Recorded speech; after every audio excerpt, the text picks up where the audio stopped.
Hi, ik ben Tom Lassing, beursbox.nl. Ik ga het hebben over met name Rusland en dan uiteraard natuurlijk in de combinatie met de oorlog in Oekraïne. Maar er is een kolonel-generaal aangesteld als nieuwe bevelhebber van de grondstrijdkrachten van Rusland. En die generaal heet Rustam Muradov. En de Z-bloggers zijn daar behoorlijk ontstemd over dat die man nu de bevelhebber van de grondstrijdkracht is. De reden dat ze daar zo ontstemd over zijn, is dat het geen goede generaal is gebleken.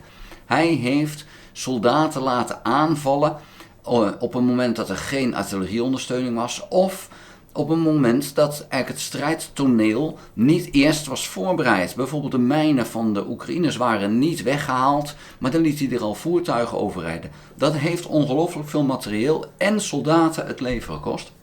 En het is eigenlijk een gekke zaak dat dan zo'n slechte generaal, dat hij dan nu ineens wel een promotie maakt. Nou, dat heeft alles te maken, en ik heb dat al vaker benoemd, met het feit dat je in een dictatuur leeft. Dat Poetin de dictator is. Poetin zoekt geen goede generaals. Poetin zoekt generaals die precies doen wat hij wil, waarvan hij zeker weet dat ze niet in opstand gaan komen. Want we hebben gezien bij Wagner, toen dat niet goed liep daar, toen werden ze boos en toen kwamen ze in opstand. Nou, dat wil Poetin pertinent niet hebben. Dus hij wil daar generaals hebben die niet goed zijn, niet geliefd zijn bij hun manschappen, zodat die generaal niet kan zeggen tegen zijn manschappen: we stappen even uit het verhaal en wij gaan nu richting Moskou, want we gaan verhaal halen. Dat gaat hem niet lukken, die generaal, want hij is niet geliefd bij zijn soldaten. Nou, dat is wat Poetin zoekt. Dus vandaar dat het geen verrassing is dat een slechte generaal opperbevelhebber wordt. Gunstig voor Oekraïne, ja, dat wel. Alleen, ja, heb je er veel aan, want Rusland heeft nog steeds veel soldaten. En hij kan blunderen, maar dat zal in ieder geval wel veel kosten. Maar het gaat pas interessant zijn als Rusland het niet meer redt. Ja, en dat is nu nog de vraag: hoe lang redt Rusland het nog? Tot nu toe redden ze het. En ondanks al die verliezen, al die blunders, zie je nog steeds dat Rusland gewoon grond wint. En dat is geen goede zaak voor Oekraïne. Waarom is Oekraïne niet sterk genoeg? Nou, dat heeft alles te maken met gewoon te weinig materieel. Ze hebben zelf, natuurlijk hadden ze al weinig ten opzichte van de Russen. Ze hebben oud materieel gekregen van het Westen. Oude materiaal gaat snel stuk, is snel stuk geschoten. En ja, dan blijft het moeilijk. Het is natuurlijk zo dat ook Oekraïne heel veel verliest. En ja, dat moet dan maar aangevuld worden. En dat wordt heel erg slecht aangevuld door het Westen. Hoe komt dat? Ja, onder andere omdat het Westen gewoon weinig productie heeft. Wij hebben hele mooie spullen, maar het kost ongelooflijk veel moeite en veel geld om dat te maken. Terwijl Rusland heel veel heeft wat gewoon in elkaar geflanst kan worden. En ja, dan kan het direct naar het front. Dus daar zit wel echt een verschil in. Die kwantiteit van de Russen is ook een zekere kwaliteit, want je hebt er heel veel van.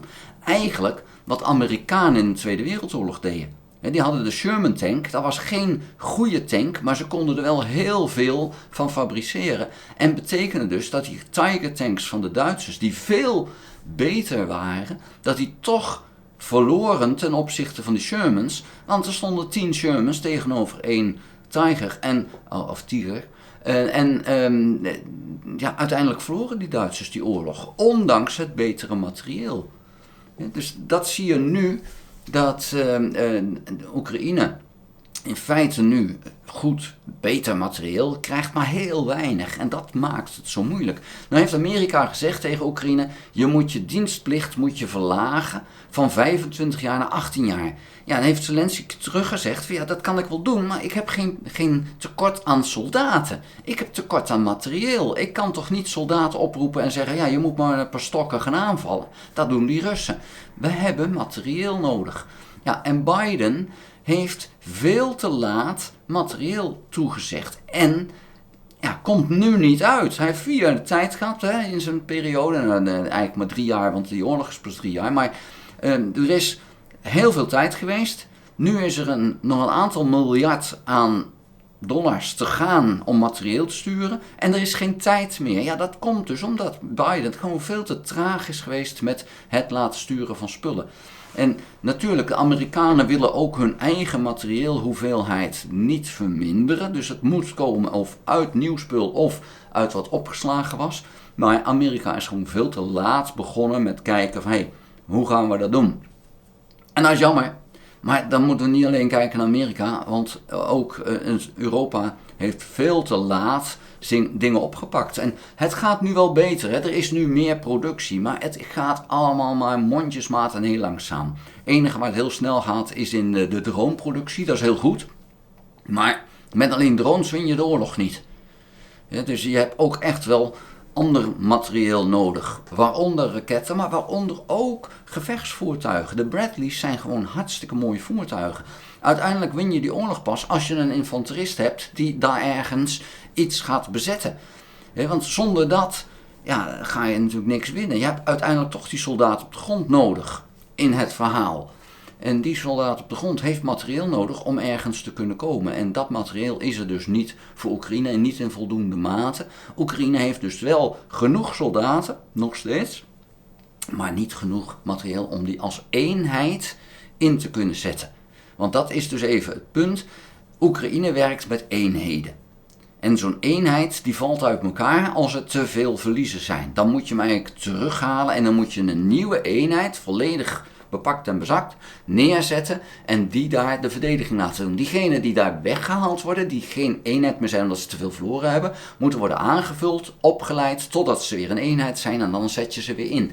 Wat je nu ziet, is dat Oekraïne dus eenheden heeft die echt te veel verliezen hebben, maar die niet vervangen kunnen worden door eenheden die het materiaal al hebben en ermee opgeleid zijn. En dat maakt het nu dus zo moeilijk in Oost-Oekraïne. Want je kan wel een soldaat sturen, maar die soldaat is niet opgeleid op die spullen, kent die andere soldaten niet. Dus die is veel minder van waarde voor die eenheid dan een nieuwe eenheid die er komt, die helemaal op elkaar ingestemd en ingewerkt is. Daar zit hem dus nu even de crux. Het moet gewoon vanuit het Westen gaan komen. En het is gewoon te laat vanuit Amerika op gang gezet. Nu is de vraag hoe dat gaat gebeuren als Trump komt. En dan heb je weer kans dat er maanden vertraging gaat zijn. Omdat ze eerst zeggen van we sturen helemaal niks. En dan gaat het weer mis. En Poetin gaat echt niks toegeven. Daar kan je echt de donder op zeggen. Dus uiteindelijk gaat Trump zeggen we gaan toch Oekraïne helpen. Dat zie ik helemaal gaan gebeuren. Alleen dat is dan maanden later. Dan zitten we in de herfst van 2025. Oekraïne heeft weer heel veel verloren en dan moeten ze alsnog geholpen worden en dan is het nog meer dat je Oekraïne eigenlijk op achterstand hebt gezet. Daar ben ik zo bang voor en dat is gewoon ontzettend jammer. Tenzij Rusland blunderende generaals aanstelt die zo slecht doen dat Rusland zichzelf om zeep helpt. Ja, dat kan dus ook. Maar goed, dat is natuurlijk wel een long shot op dit verhaal. Uiteindelijk is het zo dat Oekraïne gewoon spullen nodig heeft om het zelf te kunnen doen. Het is natuurlijk wel, als je een voetbalwedstrijd hebt en je moet het hebben van de blunders van de tegenstander, want je hebt zelf geen kwaliteit. Ja, dat is niet echt een lekkere voetbalwedstrijd. Zo is het met oorlog ook.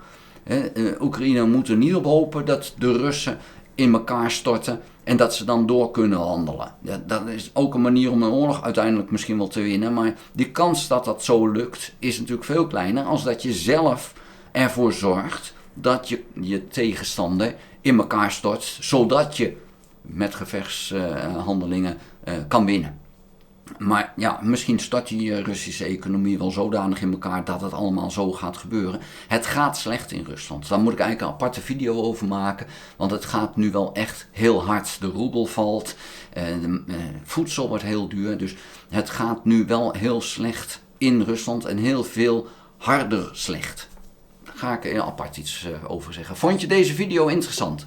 Geef een duim. Heb je nog geen abonnement op dit kanaal, abonneer je dan. Druk dan ook op het belletje, dan krijg je notificaties als ik een volgende video gemaakt heb. Ga ook naar www.beursbox.nl en schrijf daarin op de gratis nieuwsbrief. Die gaat over de beurs, die gaat over de oorlog, die gaat over de maatschappij, van alles nog wat. Hij is gratis, dus schrijf je daarop in. Ik schrijf hem iedere werkdag en goed, dan kan je in ieder geval eens kijken wat ik daar allemaal te melden heb. Dank voor het kijken, tot de volgende keer. Houdoe!